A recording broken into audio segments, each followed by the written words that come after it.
Don't partition Ukraine. Hello, I'm Steve Forbes, and this is What's Ahead, where you get the insights you need to better navigate these turbulent times. Ominous rumblings are emanating from the always weak-willed Biden administration that may start pressuring Ukrainian President Zelensky to cut a deal with Russia that would leave his battered country divided and Putin able to proclaim a victory of sorts. Such an outcome is unnecessary and would be a disaster not only for Ukraine, but also for the free world. From the start of this unprovoked invasion, the White House has habitually been obsessed with not overly upsetting the monster of Moscow, lest he escalate the war.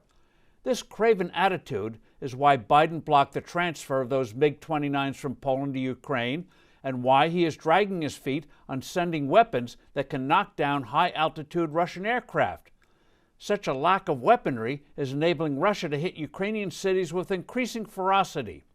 Incredibly, the Biden team is still parsing whether certain types of weapons might be classified as being of a defensive or offensive nature. When a country is under attack, every weapon it uses is, by definition, defensive. News flash to the White House. The dictator, with ambitions to dominate Europe, the way Napoleon Hitler briefly did, is already intensifying the conflict, most criminally against civilians. If Putin concludes that it's necessary, he would unleash chemical and biological weapons and ramp up destructive cyber attacks. Putin's plans are now clear. First, dig in. Russia may not conquer Ukraine, but it has a massive military presence there, which is why Russian forces near Kiev and other parts of Ukraine are assuming defensive positions, in effect taunting Ukraine, "Try throwing us out." This is why the Bidenites are being tempted by a partition that would create a rump Ukrainian state, more vulnerable than before to Russian pressure, if not control. Second, demoralize Ukraine by bombarding cities and towns into rubble while deliberately killing and maiming civilians. Simultaneously, impoverish the population as the economy shrivels from the war's destruction. Third, undermine NATO's support by flooding Europe with millions of refugees, in effect warning, you want as many as 10 million displaced people living with you forever? In response, the President and his officials should now adopt two overarching goals.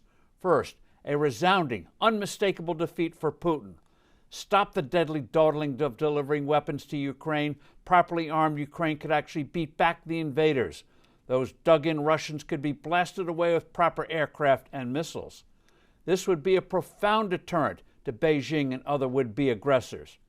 Now, second, stop coming across as weak-willed, which only encourages the worst from Putin.